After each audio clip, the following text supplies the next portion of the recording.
رشید احمد صدیقی کی کتاب مضامین رشید سے مضمون دھوبی۔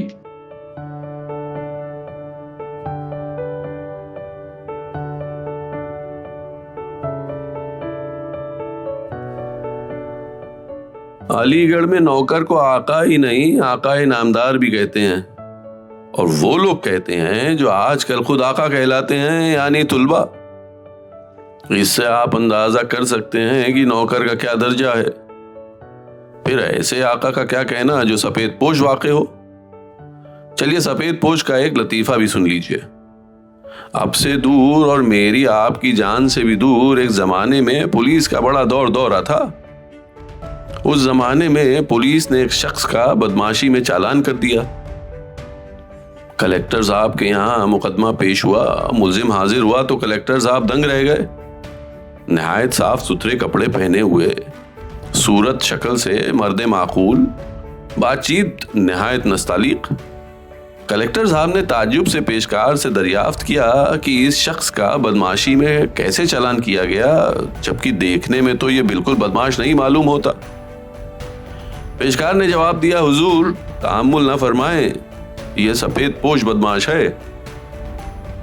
لیکن میں نے یہاں سفید پوش کا لفظ اس لیے استعمال کیا ہے کہ میں نے آج تک کسی دھوبی کو میلے کپڑے پہنے نہیں دیکھا، اور نہ اس کو خود اپنے کپڑے پہنے دیکھا۔ البتہ اپنا کپڑا پہنے ہوئے اکثر دیکھا ہے۔ بعضوں کو اس پر غصہ آتا ہوگا کہ ان کا کپڑا دھوبی پہنے ہوئے، کچھ اس پر بھی جزبز ہوتے ہوں گے کہ خود ان کو دھوبی کے کپڑے پہننے کا موقع نہیں ملتا۔ میں اپنے کپڑے دھوبی کو پہنے دیکھ کر بہت متاثر ہوتا ہوں کہ دیکھیے زمانہ ایسا آ گیا ہے کہ یہ غریب میرے کپڑے پہننے پر اتر آیا۔ گو اس کے ساتھ یہ بھی ہے کہ اپنی قمیض دھوبی کو پہنے دیکھ کر میں نے دل ہی دل میں افتخار بھی محسوس کیا ہے، اپنی طرف سے نہیں تو قمیض کی طرف سے۔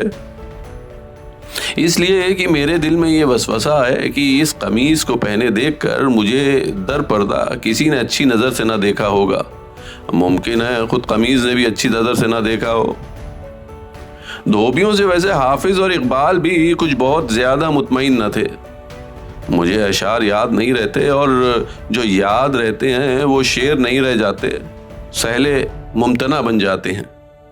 کبھی سہل زیادہ اور ممتنع کم، اور اکثر ممتنع زیادہ اور سہل بالکل نہیں۔ اقبال نے میرے خیال سے جس میں اس وقت دھوبی بسا ہوا ہے، شاید کبھی کہا تھا، بیچاروں کے اعصاب پہ دھوبی ہے سوار۔